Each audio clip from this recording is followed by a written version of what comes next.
ವಿಷಯ ನಿಮ್ಮೆಲ್ರಿಗೂ ಗೊತ್ತಿರೋದೆ. ಭಕ್ತಿನ ನಮ್ಮನೆ ಸೊಸೆ ಮಾಡ್ಕೊಳ್ಳೋದಿಕ್ಕೆ ನಮ್ಮೆಲ್ರಿಗೂ ತುಂಬಾ ಖುಷಿ ಇದೆ.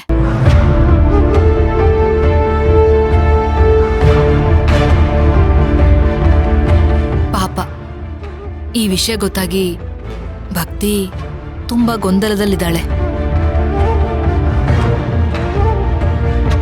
ಅದನ್ನ ಗೊಂದಲ ಅಂತ ಯಾಕೆ ಅನ್ಕೋತೀರಾ ಅಮ್ಮೋರೆ?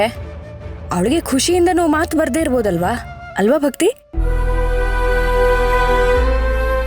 ಅತ್ತೆ, ನಿಮ್ಗೆ ವಿಷಯ ಮೊದ್ಲೇ ಗೊತ್ತಿತ್ತಲ್ವಾ? ಭಕ್ತಿಗೂ ವಿಷಯ ಹೇಳಿದಿದ್ರೆ ಅವಳು ಸ್ವಲ್ಪ ಮೆಂಟಲಿ ಪ್ರಿಪೇರ್ ಆಗ್ತಿದ್ಲು.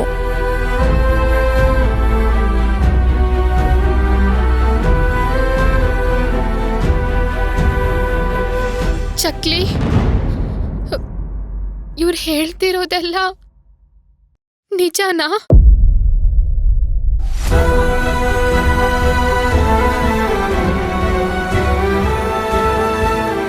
ಈ ವಿಷಯ ಮೊದಲು ನನಗೆ ಗೊತ್ತಾದಾಗ ತುಂಬಾ ಹಿಂಜರಿಕೆಯಲ್ಲಿದ್ದೆ. ಆದ್ರೆ ಆಮೇಲೆ ಗೊತ್ತಾಗಿದ್ದು ಇದೆಲ್ಲ ಆ ತಾಯಿ ಸಂಕಲ್ಪ ಅಂತ.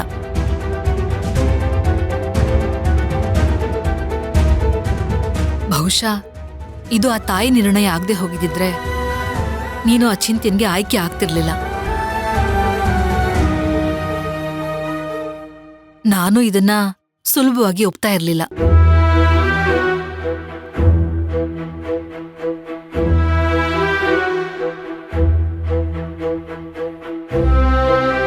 ನಿನಗೆ ನಮ್ಮನೆ ಹೊಸ್ತಲ ಭಕ್ತಿ. ಹಾಗ್ ನೋಡೋದಾದ್ರೆ ನನಗಿಂತ ನಿನ್ನ ಅವಶ್ಯಕತೆನೆ ಅಚಿಂತ್ಯನ್ಗೆ ಹೆಚ್ಚಾಗಿದೆ. ತಾಯಿ ಮಕ್ಕಳನ್ನ ಕಾಪಾಡ್ಕೊಳ್ಳೋ ಹಾಗೆ ಹೆಂಡ್ತಿನೇ ಗಂಡನ್ನ ಕಾಪಾಡ್ಕೊಳ್ಳೋಕೆ ಸಾಧ್ಯ ಇರೋದು. ನಮ್ಮ ಅಚಿಂತ್ಯನ ಮೊದ್ಲಿನ ಹಾಗೆ ಮಾಡೋ ಜಾಣ್ಮೆ, ತಾಳ್ಮೆ, ಶಕ್ತಿ ಇರೋದು ನಿನಗ್ ಮಾತ್ರ ಭಕ್ತಿ.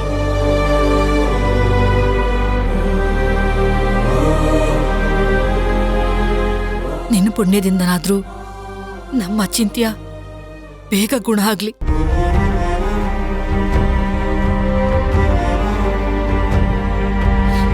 ನಿನ್ನ ಪಡೆಯೋದಕ್ಕೆ ಅಚಿಂತ್ಯ ಮಾತ್ರ ಅಲ್ಲ, ನಾನು ನನ್ನ ಮನೆಯವರು ಎಲ್ರೂ ಪುಣ್ಯ ಮಾಡಿದೀವಿ.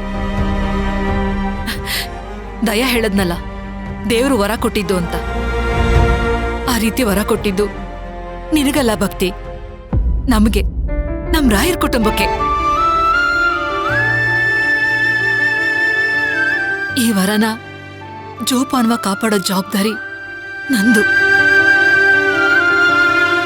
ನಿನ್ನ ನೋಡಿ ರಾಯರ್ ಮನೆಗೆ ತಕ್ಕ ಸೊಸೆ ಅಂತ ಇಡೀ ಊರೇ ಕೊಂಡಾಡತ್ತೆ. ಶಾರದಮ್ಮ, ಇನ್ಮುಂದೆ ಭಕ್ತಿ ನಿಮ್ಮಗಳು ಮಾತ್ರ ಅಲ್ಲ, ನನ್ನ ಮಗಳು ಕೂಡ.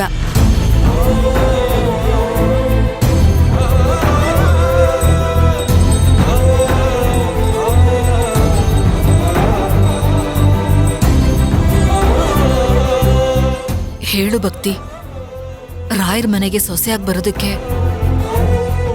ನಿನಗೊಪ್ಪಿಗೆ ಇದೆಯಾ? ಆಗ ಅಲ್ಲ, ಇದೇನತ್ಗೆಮ್ಮ ಹೀಗೆ ಹೇಳ್ತೀರ ನೀವು? ಅಲ್ಲ, ಕುಬೇರನೇ ದಾರಿ ಗಡ್ಡ ಬಂದು ದಾರಿ ಉದ್ದಕ್ಕೂ ಕನಕ ಚೆಲ್ತೀನಿ ಅಂದ್ರೆ ಯಾರಾದ್ರೂ ಬೇಡ ಅನ್ನೋ ದಡ್ರಿದಾರ?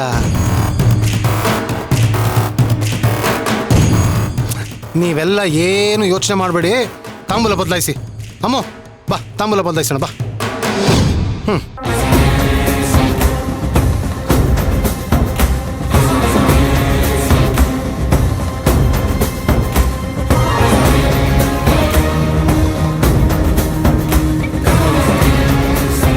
ಚಿಕ್ಕತ್ತೆ, ಯಾಕೆ ಸುಮ್ಮನೆ ಇದ್ದೀರಾ? ತಗೊಳ್ಳಿ. ನೀವೆಲ್ಲ ಈಗ್ಲೇ ಇಷ್ಟು ಬೇಜಾರಾದ್ರೆ ಹೇಗೆ? ಭಕ್ತಿ ಏನು ಈಗ್ಲೇ ಮದ್ವೆ ಮಾಡ್ಕೊಂಡು ಹೋಗ್ತಿದ್ದಾಳ? ಅದು ಅಲ್ದೆ ಅವಳು ಮದ್ವೆಗೆ ಹೋಗ್ತಿರೋದು ದಾಮಿನಿ ಅಮ್ಮವ್ರ ಮನೆಗೆ. ಅವಳಿಗೆ ನಾ ಮನೆ ಹೊಸ್ತಲ್ವಲ್ಲ. ಅದು ಅಲ್ದೆ ಚಿಕ್ಕ ವಯಸ್ಸಿಂದ ಒಟ್ಟಿಗೆ ಆಡ್ ಬೆಳ್ದಿದ್ದಾರೆ, ಒಳ್ಳೆ ಫ್ರೆಂಡ್ಶಿಪ್ ಇದೆ.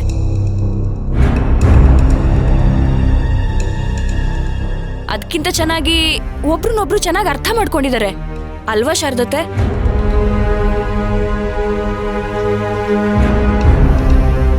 ಪಾಪ ಹುಡುಗಿ ಇನ್ನು ಎಷ್ಟು ಹೊತ್ತಂತ ತಾಂಬೂಲ ಹಿಡ್ಕೊಂಡು ನಿಲ್ಬೇಕು? ಚಿಕ್ಕತ್ತೆ, ಬನ್ನಿ ಚಿಕ್ಕತ್ತೆ. ಬನ್ನಿ